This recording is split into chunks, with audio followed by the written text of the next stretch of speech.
Most of the world has been struggling to contain COVID-19. The disease, which was first reported in China, has become a global pandemic that many countries are still trying to get under control. But a handful of nations have not reported a single case of COVID-19 to the World Health Organization. Most are in southern and central areas of the Pacific Ocean. The small island countries of Palau, Federated States of Micronesia, Marshall Islands, Nauru, the Solomon Islands, Vanuatu, Tuvalu, Kiribati, Samoa, Niue, Tonga, and the Cook Islands are all technically COVID-19 free. Health experts say these 12 countries escaped the pandemic because of a combination of remoteness, small numbers of people.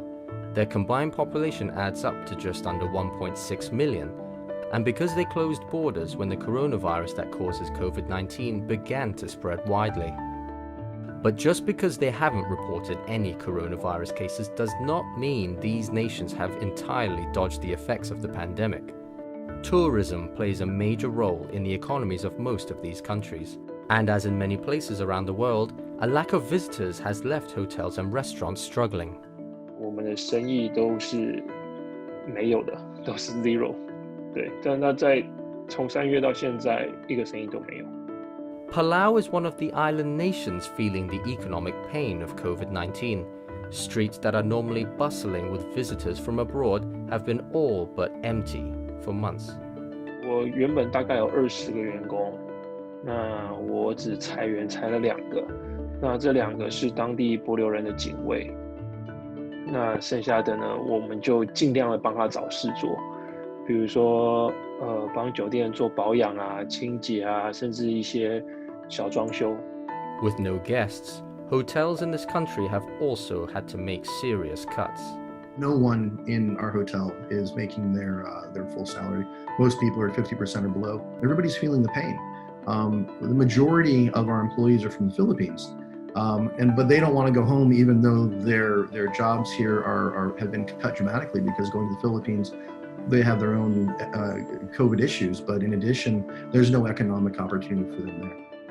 The Palau government recognized early on the economic toll of shutting its borders to foreigners. Our capacity, our reality, the situation here is that you're better off with prevention than trying to do something about it later on. So it became a question of economics or people's lives. And the right thing to do for anybody in this world is to consider people's life. The government has provided generous subsidies of up to $10,000 for local people and a few $100s for foreign workers affected by the halt in tourism. Not all Pacific countries rely on tourism as a main driver for their economies. Countries like Marshall Islands and Federated States of Micronesia rely on fishing, farming, and financial aid from the US.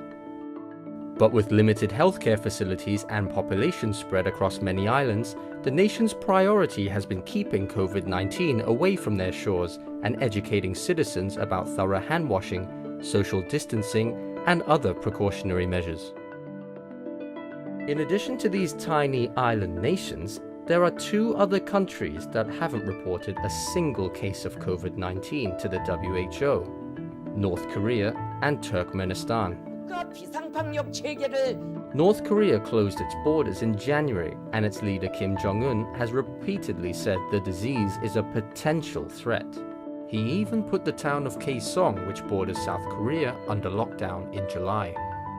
But many observers are skeptical about the country's official statistics. They say North Korea's weak healthcare system may not be able to confirm coronavirus infections, or that the ruling party may simply not be very transparent about whether there are any cases. Health experts are also wary of Turkmenistan's claim to be COVID-19 free. It is among the hardest countries in the world for foreigners to enter, and it also closed its borders early on in the pandemic. The authoritarian government in Turkmenistan also says there are no people in the country living with HIV or AIDS, a claim most scientists say is just not plausible. Back in Palau, where people are doing their best to ride out the economic toll of the pandemic, hotel owners have a bleak prediction about the future. moving forward, the numbers are clear, well, as clear as they can be, that this is going to go on for years. From a business perspective, as a business owner, we are really we're trying to balance the future. And part of that is saying, how long do we continue to lose money before we suspend more operations or total operations and just wait for kind of the world to settle down? And it's a financial question, which makes more sense. We're willing to lose money, but how much money are we willing to lose? 最坏的结果就是我都发不出薪水了，那这家酒店就暂时就要停止营业，一直到又有客人进来之后才重新开始。那目前这个状况，我觉得我大概还可以撑个半年到1年左右吧。So while border control, good hygiene, and social distancing seem to have effectively kept the disease away from these places, there is no defense against the economic devastation caused by this global pandemic.